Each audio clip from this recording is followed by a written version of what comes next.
Nestled within the unassuming council estate of Pontefract, Yorkshire, an ordinary family home became the unlikely epicenter of one of Britain's most violent and mysterious hauntings.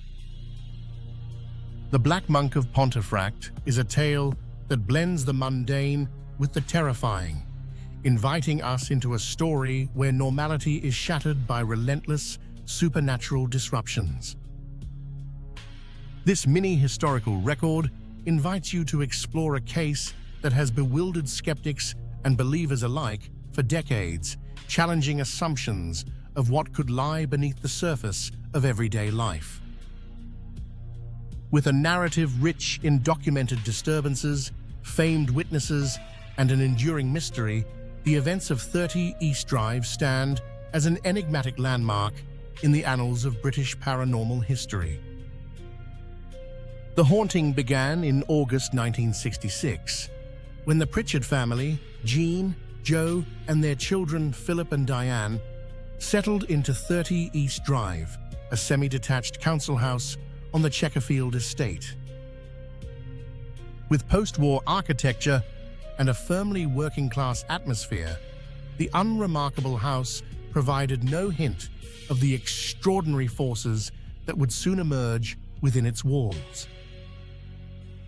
There were no prior accounts of ghostly activity at the location, making what followed all the more startling for the unsuspecting Pritchards. What set this case apart was not just the nature of the disturbances, but the stark contrast between the home's reassuring appearance and the chaos that would soon engulf it.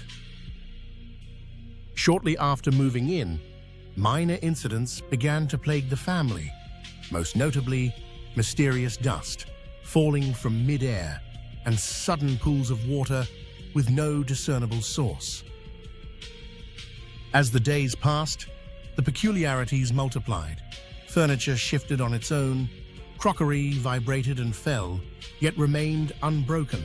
Plants were hurled downstairs, and old keys rained from the chimney.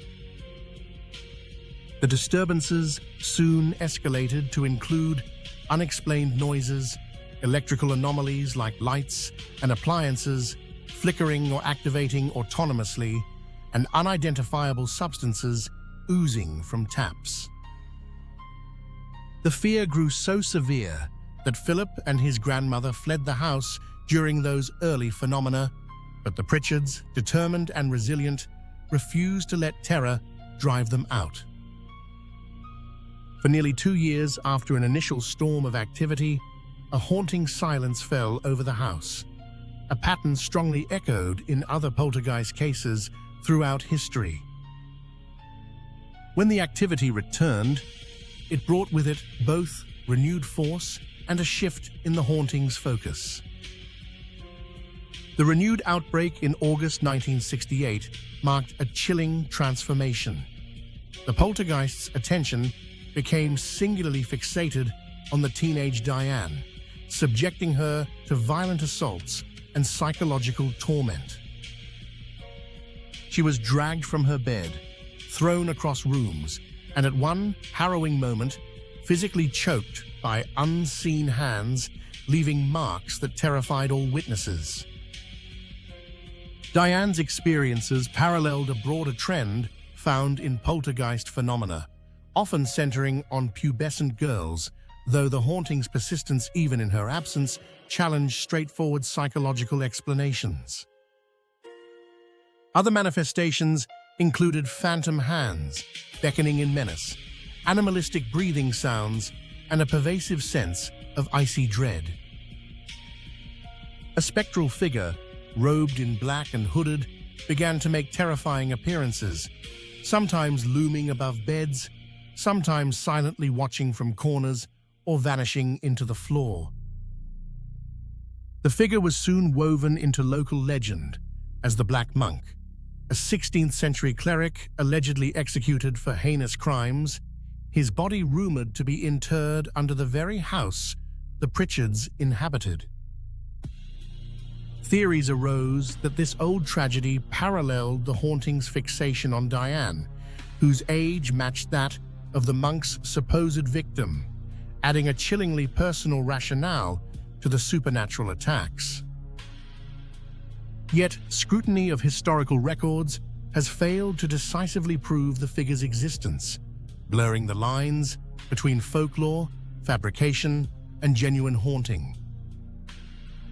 The haunting's notoriety rapidly grew as neighbors, family friends, local officials, and even a Church of England priest reported experiencing the phenomena firsthand.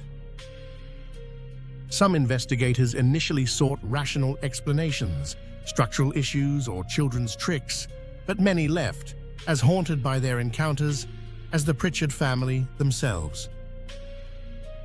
Paranormal researchers, psychics, and local historians each offered different theories. Some saw a textbook case of poltergeist energy, while others suspected clever hoaxes or psychological suggestion amplified by community expectation.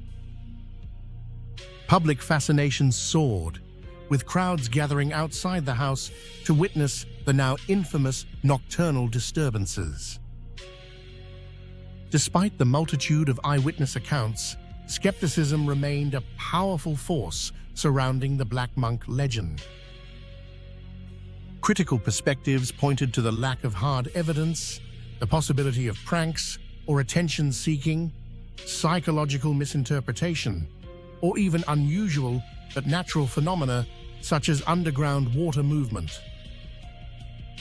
The compelling narrative of the Black Monk, skeptics argue, may have evolved due to repeated retellings and community embellishments, raising questions about memory, suggestion, and the allure of the supernatural. Commercialization of 30 East Drive in later years and the frequenting of the site by ghost hunters added another layer of suspicion for those questioning the ongoing validity of the haunting claims. The story of the Black Monk of Pontefract has become an enduring part of British paranormal lore, inspiring books, films, and an entire industry of ghost tourism. Colin Wilson's book helped elevate the case from a local legend to an internationally recognized mystery, spurring on curious investigators and captivating the public imagination. Now touted as one of the UK's most haunted locations, 30 East Drive remains a magnet for thrill seekers and investigators, ensuring that the legend of the Black Monk continues to live on in popular culture. Whether for profit or for belief, the house endures as a tangible gateway to the unknown and a stage for new tales of ghostly phenomena. The Black Monk of Pontefract serves as a striking example of how haunted legends are born, evolve, and endure through a blend of genuine mystery, communal storytelling, and the human desire to find meaning amid the inexplicable. It challenges us to interrogate the boundaries between history and myth, psychology and the supernatural, reminding us that some mysteries may be less about ghosts and more about the stories we tell to fill the darkness. As 30 East Drive remains a locus of fascination, its tale persists, inviting us to wonder, to doubt, and perhaps to fear what might linger in the silence of an ordinary home on an ordinary street.